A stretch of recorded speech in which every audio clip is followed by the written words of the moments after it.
What if one simple text could tear apart everything you built for 20 years? Claire Donovan sat on the edge of her bed, her phone glowing faintly in the dark room. She had only meant to check the time, but one unexpected notification froze her world. It was a message meant for someone else, a woman named Sophie, and it was from her husband, Daniel. The words were short, harmless to anyone else. "I miss you too." But to Claire, they shattered everything. She blinked twice, hoping it was a mistake. Maybe an old contact. Maybe a work message. Her heart raced as she opened the thread. Dozens of texts appeared, playful, gentle, secret. She scrolled through each one, her fingers trembling, her chest tightening. Every emoji, every late-night reply cut deeper than any argument ever could. For a moment, she sat frozen, hearing the quiet hum of the refrigerator downstairs, the soft ticking of the clock on the wall. Everything felt ordinary, but her life wasn't ordinary anymore. Something had shifted. Something had ended. The front door opened. Daniel's familiar voice echoed, cheerful as always. "Hey, babe? You still up?" Claire quickly locked the phone and placed it face down on the table. "Yeah," she said quietly. Her voice didn't sound like her own. Daniel smiled, loosened his tie, kissed her forehead, and went on about his day, the meetings, the traffic, the clients.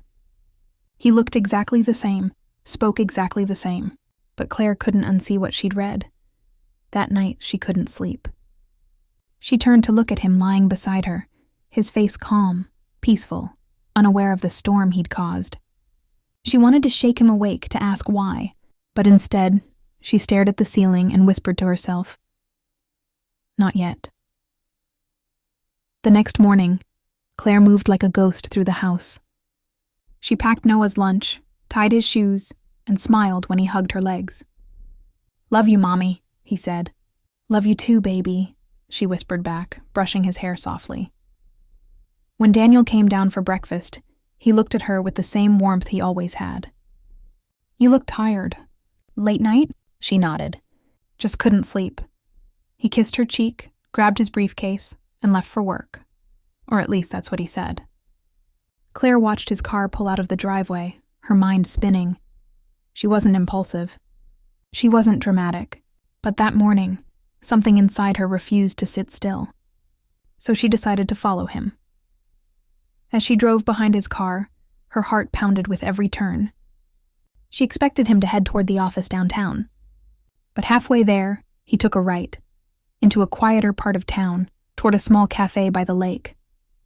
Claire slowed down, parking across the street, her fingers gripping the steering wheel. Through the glass window, she saw him, Daniel, sitting at a corner table, smiling. And then came the woman, the one from the texts. Claire knew it instantly. Sophie. Younger, bright eyes, red scarf, confident posture. She slid into the seat across from Daniel, her smile soft, familiar. They didn't touch, but Claire could feel the pull between them, the unspoken warmth that once belonged to her. Daniel leaned forward, laughing quietly. He looked alive in a way he hadn't in months. Claire couldn't look away. She told herself it was just coffee, maybe work-related. But deep down she knew. You don't lean in like that with a coworker. You don't smile like that with a stranger. She stayed for 10 minutes that felt like hours. Every second carved another wound. Finally, she started the car and drove away before anyone saw her. Her hands were shaking so badly she almost missed the turn toward home. At a red light, she caught her reflection in the rearview mirror. Her eyes were red, but not from crying, from holding everything in. She took a deep breath, wiped her face, and whispered, "Stay calm. You need to know more." That evening, Daniel came home on time, cheerful again. He brought Noah a small toy car and kissed Claire on the cheek like nothing had happened. "Rough day?" he asked. She nodded. "Just the usual," he smiled. "You're my rock, you know that?" Claire forced a small smile back, her throat tight. They ate dinner together. Spaghetti, Noah's favorite. Claire watched Daniel laugh with their son, his eyes full of love, the same eyes she'd fallen for years ago. It didn't make sense. How could those same eyes hide lies? How could someone look so genuine and still be somewhere else inside? Later, when Noah went to bed, Daniel fell asleep quickly beside her. Claire lay awake, staring into the dark. She thought about Sophie's red scarf, the way Daniel had leaned forward, the way his smile reached his eyes. The details kept replaying like a loop she couldn't turn off. She finally got up, quietly walked to the living room, and sat by the window. The night air felt cold against her skin, but it cleared her thoughts. She replayed the message again. "I miss you too." 3 words that meant everything and nothing at the same time. Maybe it was just emotional. Maybe he hadn't gone further. But was that better? Was it better that he had given someone else his thoughts instead of his hands? The clock struck midnight. Her phone buzzed again. Her heart skipped a beat. She looked down. It was Daniel's phone this time, left on the coffee table. A new message appeared. She froze. It was from Sophie. "You looked happy today." "I can't stop thinking about you." Claire's breath caught. Her eyes filled instantly. She put the phone down, too afraid to read more. Her chest hurt in a way that had nothing to do with heartbreak. It was disbelief, betrayal, confusion, all tangled together.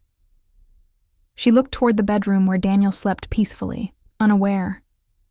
She felt anger rise for the first time, not from hatred, but from loss. The loss of something she thought would never break. She thought about waking him, screaming, demanding answers. But then, a quieter voice inside her whispered, "No, don't give him the power yet." Instead, she took a deep breath and whispered to herself, "Tomorrow." She climbed back into bed, staring at the ceiling again. The distance between them had never felt wider, and just before she closed her eyes, Daniel's arm reached over her unconsciously in his sleep, pulling her close, the same way he always did. It should have comforted her. But tonight, it only made her heart ache more. Because even when he held her, she could feel it. He was already somewhere else. And as the night grew quiet, Claire made a silent decision. Tomorrow, she would find out who Sophie really was. How do you keep breathing when the truth stands right in front of you? Claire sat in her car across from the cafe, the morning sun cutting through her windshield. Inside, through the glass, Daniel was already there, laughing, relaxed, talking to the woman with the red scarf. Sophie. Her hair caught the light when she moved, her smile too easy, too familiar. Claire's stomach twisted. For 20 minutes she sat there, frozen, watching the man she thought she knew so well act like someone else. Every small gesture spoke louder than words. The way Daniel leaned forward, the way Sophie tilted her head when he spoke.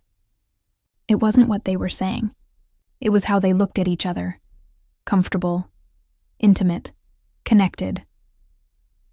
Claire wanted to open the car door, walk in, and demand answers. But something stopped her. Maybe fear, maybe pride, maybe both. Instead, she memorized everything.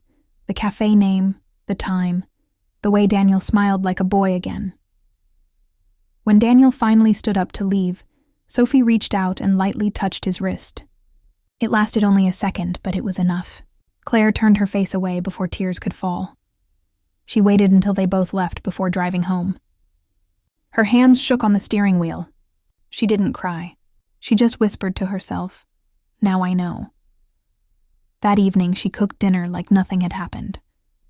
Noah chattered about his school project, Daniel told stories from work, and everything looked normal, almost peaceful. But inside, Claire felt like she was sitting in a house made of glass, afraid to move too fast, afraid it would all shatter.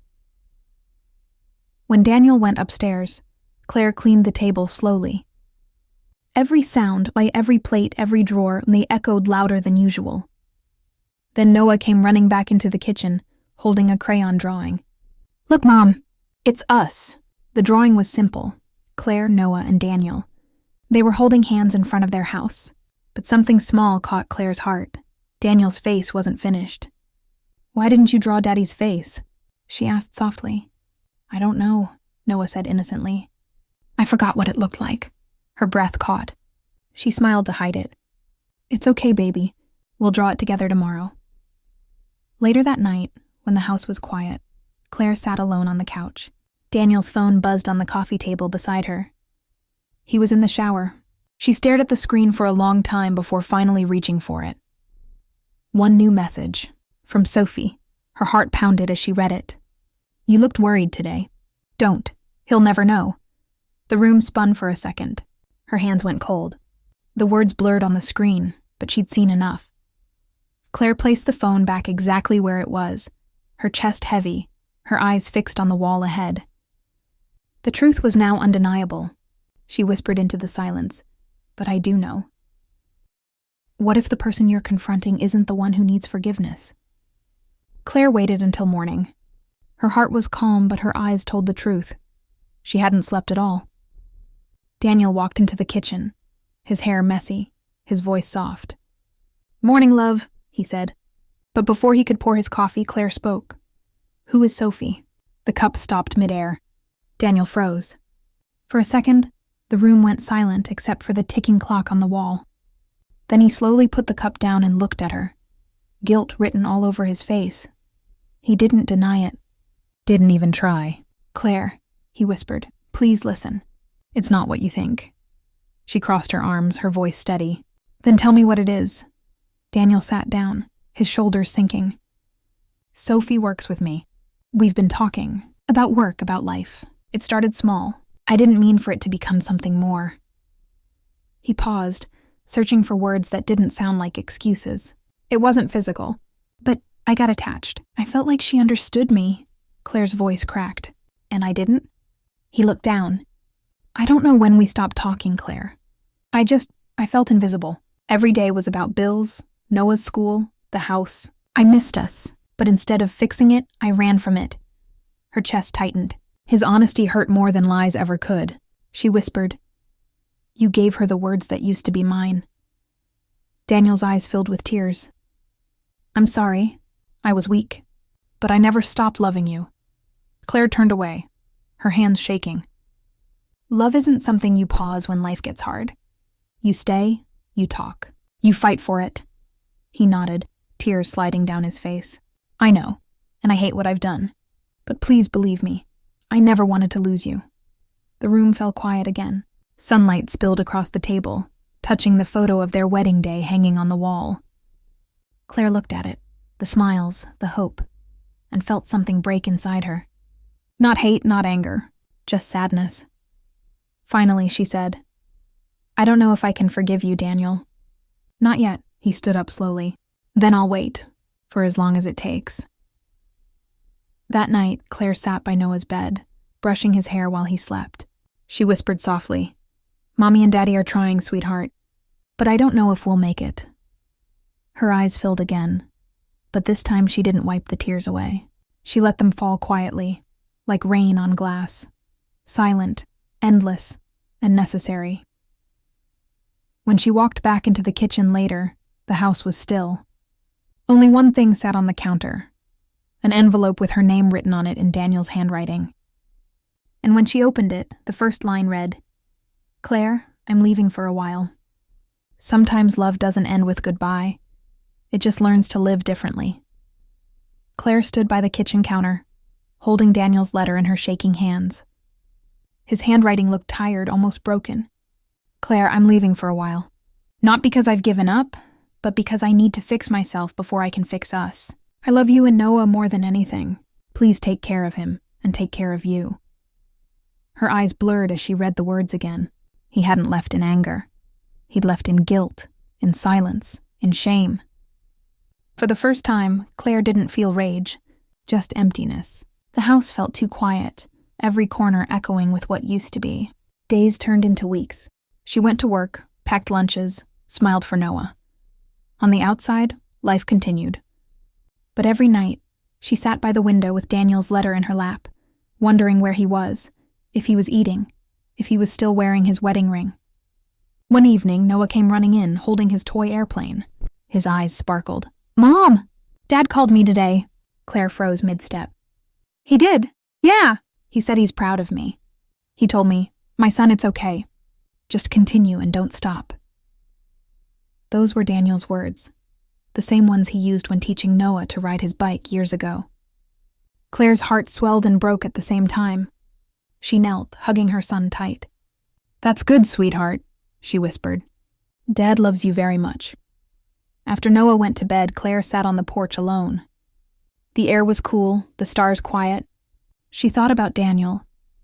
Not the man who'd hurt her, but the man who once made her laugh over burnt pancakes and held her when she cried after losing her job. Maybe love wasn't gone. Maybe it was just waiting to grow up, to heal in its own time. Months passed. One morning there was a knock at the door. When Claire opened it, Daniel stood there, thinner, tired, but peaceful. He didn't try to touch her. He just smiled softly and said, "Hi." They didn't rush. They didn't argue. They just talked about Noah's school, about the house repairs, about small, safe things. Slowly, their voices began to sound familiar again. Weeks later, they walked Noah to school together. He ran ahead, his laughter echoing down the street. Daniel looked at her and whispered, "Thank you for not giving up on him." Claire smiled faintly. "He's our reason to keep going." As Noah turned to wave from the school gate, Claire whispered under her breath, almost to herself, "My son, it's okay. Just continue and don't stop." And in that quiet moment, as Daniel glanced at her with eyes full of hope, Claire finally realized, maybe this wasn't the end of love, just the beginning of forgiveness.